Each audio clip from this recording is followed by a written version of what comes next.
7 साल हो गए हैं बी वेल्दी शुरू किए हुए और इसके पहले सीएनबीसी आवाज़ और जी बिज़नेस के साथ भी काम किया है। तो आमतौर पर एक इम्प्रेशन ये होगा शायद लोगों के मन में कि स्वाति पैसे या निवेश से जुड़ी गलती करती ही नहीं होगी।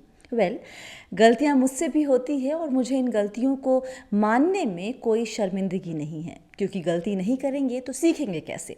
तो आज सुनिए मेरी एक तरोताज़ा एक्सपीरियंस। हम तो सीख लिए अपनी गलती से, शायद आप भी सीख सकें। तो हुआ ये कि एक दोस्त ने एक बिज़नेस प्लान शेयर किया और मुझे लगा कि इस बिज़नेस में इन्वेस्ट करना चाहिए। हाँ करने के बाद तय हुआ कि एक तय रकम 3-4 हफ्तों में ट्रांसफ़र करनी होगी। मेरे पास 2 डीमैट अकाउंट है। एक में जितनी रकम ट्रांसफ़र करनी थी उससे 2-5 लाख अधिक ही थे। तो क्लियर था दिमाग में कि इसी डीमैट अकाउंट को लिक्विडेट करना है। आइडियली हमें जब ये क्लैरिटी आ गई थी कि इस बिज़नेस में निवेश करना है, उसी के अगले दिन डीमैट अकाउंट की होल्डिंग्स निकालनी शुरू कर देनी चाहिए थी। लेकिन यहाँ पर हम शिकार हुए लालच और आलस के। तब तक बाजार गिरना शुरू नहीं हुआ था, तो ये लगा कि पड़े रहने दो, क्या फ़र्क पड़ता है, थोड़ा बढ़ ही जाएगा, गिरेगा भी तो कितना ही गिर जाएगा। और फिर गिरने लगा बाजार।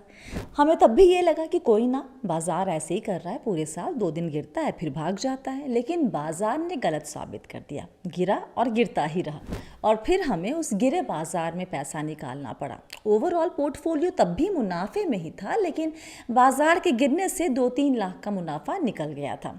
This is the classic mistake we all do and yes I did it too. फिर कभी करेंगे क्या ऐसी गलती?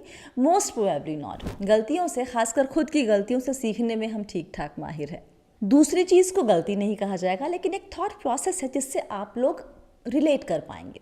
जब इस बिज़नेस प्लान में पैसे लगाने का मन बनाया तो एक डाउट आया मन में कि क्या पति को बताया जाए या नहीं। एक डर सा था कि वो मना कर देंगे या फिर कुछ ऐसे सवाल करेंगे जिससे मेरे मन में डाउट आ जाएगा और हम रीथिंक करेंगे अपने फैसले को। हालांकि ऐसा कभी हुआ नहीं है पहले, मेरे निवेश में वो एकदम इंटरफेयर नहीं करते हैं, लेकिन क्योंकि इस बार निवेश की रकम थोड़ी बड़ी थी तो एक हिचक सा था मन में और ये भी चल रहा था मन में कि अगर ये निवेश किसी भी वजह से डूब गया तो बड़ी शर्मिंदगी होगी। एक ख्याल ये भी था कि जब कमाई शुरू हो जाएगी तो सरप्राइज़ देंगे। तो मोटे तौर पर इन्हीं सब ख्यालों की वजह से हम काफ़ी दिन तक रोके रखे खुद को इन्हें ये बताने में, लेकिन मन शांत नहीं था इस फैसले से। तो थोड़ा चिंतन मनन किया कि एग्जैक्टली क्या बॉदर कर रहा है। समझ में ये आया कि सब मेरे कंडीशनड माइंड का खेल चल रहा है। मुझे इक्विटी और म्यूचुअल फंड और इस तरह के निवेश के विकल्पों की समझ है, तो वहाँ कॉल लेने में हिचक नहीं होती है, लेकिन ये एक अननोन टेरिटरी है, तो वहाँ डर लग रहा है फेलियर का और उस फेलियर की वजह से होने वाली शर्मिंदगी का, जबकि मेरे लिए ये एक कैलकुलेटेड रिस्क है। फिर भी ये सारे ख्याल दिमाग का दही कर रहे थे। आमतौर पर उलझन की जड़ तक पहुंचने के लिए मेरे पास 2-3 रास्ते होते हैं। एक तो उस ख्याल पर मेडिटेट करो, वो फॉर सम रीज़न हम नहीं कर पा रहे थे। दूसरा, हम लिखना शुरू कर देते हैं, इस बार वो भी नहीं हो पा रहा था।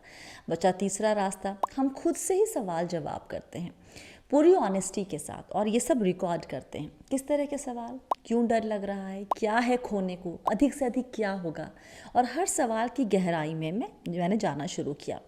एक क्यों के जवाब में 10 क्यों और निकले, तब जाकर क्लैरिटी मिली कि नहीं, बिना पतिदेव को कॉन्फिडेंस में लिए तो आगे नहीं बढ़ना। कल को हमें कुछ हो गया तो he should know about this investment, isn't it? वैसे तो हर घर में मियाँ बीवी का डायनामिक्स अलग अलग होता है, लेकिन हमें लगता है कि अगर ठीक ठाक आपकी पटती है तो इस तरह के मसले पर एक दूसरे को लूप में रखना बहुत ज़रूरी है। तो मोटे तौर पर कहानी का सार ये है कि गलतियां सब करते हैं, उलझते सब हैं, लेकिन आखिर में जीत उसी की होती है जो गलतियों को स्वीकार करता है और उलझनों की तह में जाकर गांठ खोलता है। कागज़ के उस टुकड़े को जिसे हम मनी कहते हैं, उसका लेन देन भले ही हाथों से करते हों, लेकिन उसकी जड़ें हमारे दिलो दिमाग तक फैली हुई है। इसलिए निवेश से जुड़ी आदतें ही नहीं, सोच और समझ को भी दुरुस्त करते रहना ज़रूरी है। फ़िलहाल के लिए इतना ही। अगर आपके साथ भी ऐसा कुछ एक्सपीरियंस हुआ है, आपने कुछ सीखा है अपनी गलतियों से, तो हमारे साथ शेयर कीजिए कमेंट सेक्शन में, या फिर आप हमें ईमेल कीजिए ask@bwealthy.co.in पर, या फिर आप हमें व्हाट्सएप कीजिए, नंबर आपकी स्क्रीन पर होगा और डिस्क्रिप्शन बॉक्स में भी मिल जाएगा। वक्त देने के लिए बहुत बहुत शुक्रिया। फ़िलहाल के लिए इतना ही। याद रखिए, आप हैं मेरे यानी स्वाति के साथ और हम सब हैं बहुत ही सावधानी और समझदारी के साथ अमीर बनने के सफ़र पर। आप सभी को बहुत सारा प्यार और दुलार। Stay blessed, healthy and be wealthy. और जाने के पहले बी वेल्दी सब्सक्राइब ज़रूर कर लें।